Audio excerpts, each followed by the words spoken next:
Trump and Macron go from mano a mano to tête-à-tête. The US and French presidents show affection, possibly too much affection, as Trump receives military honors in Paris. Donald Trump's first official visit to France was full of pomp and circumstance, but not political correctness. As the US president received full military honors and visited Napoleon's tomb and the National Army Museum, his host, President Emmanuel Macron, was seen patting his wife, Brigitte, on the rear end. And Trump was later overheard on an official video telling Madame Macron, "You are in such great shape," then turning back to her and adding, "Beautiful." In the end, the question was not whether the affection between the Trumps and the Macrons was genuine, but if it was perhaps too genuine. While little surprises anymore when it comes to Trump, the awkward moments provided a bizarre backdrop to a day on which the US president also vigorously defended his son's meeting with a Kremlin-connected lawyer, hinted that he might re-enter the Paris Agreement on climate change, and suggested he was working to secure a broader ceasefire in Syria, after announcing a limited truce at the G20 summit in Germany last week. Still, the overarching theme of the day was affection.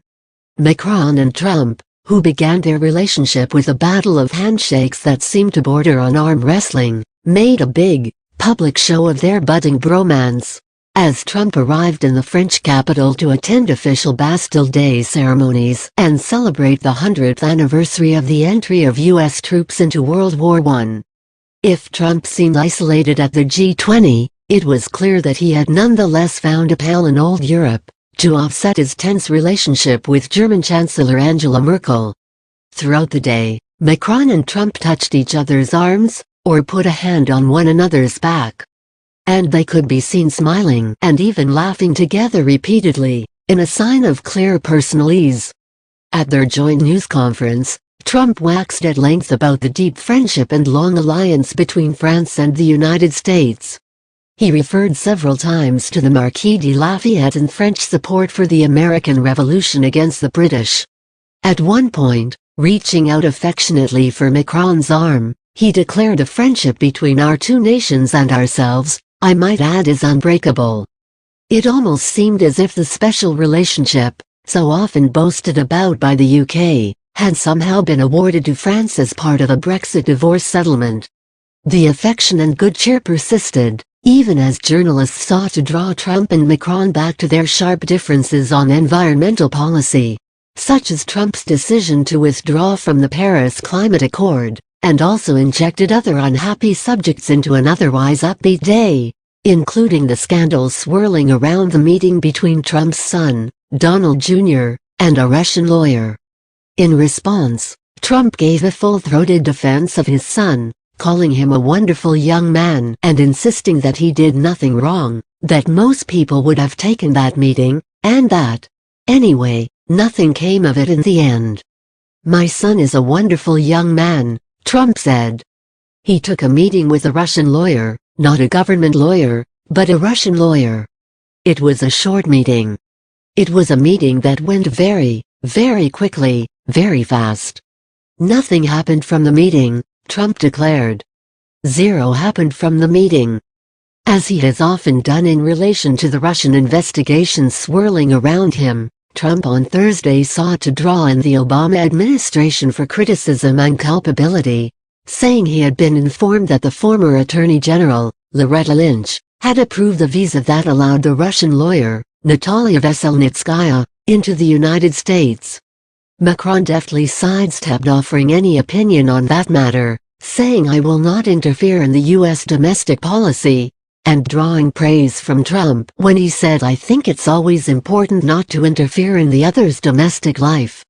In the end, Trump was in such good spirits that when pressed about the chasm between his view on climate change and Macron's, the American president even hinted that he might re-enter the Paris Climate Agreement.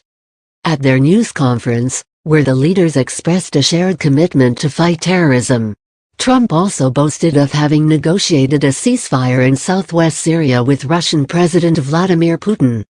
He said he was also working on another truce. "Frankly, we are working on a second ceasefire in a very rough part of Syria," he said. Notably, Trump also retracted his previous criticism of Paris, which he once said had fallen victim to a scourge of terrorism, saying everything would be okay in France now that Macron was president. You know what? It's going to be just fine, because you have a great president, Trump said. You have somebody that is going to run this country right. Paris is one of the great cities, one of the most beautiful cities in the world, he continued. You have a great leader now, a great president, so I really am feeling that you are going to have a very, very peaceful and beautiful Paris and him coming back. Then turning to Macron, he added, You better do a good job please, otherwise you are going to make me look very bad. As for the official program, Trump and Macron reviewed a military assembly and saluted each other's national anthem, before touring the French National Army Museum at Les Invalides and Napoleon's tomb. They then spent 2 hours at the Élysée Palace discussing their common cause against terrorism, their differences on climate policy, and their hopes for global trade. The two men and their wives were due to end the day with dinner at La Jules Verne, the restaurant in the Eiffel Tower, run by the celebrated chef Alain Ducasse.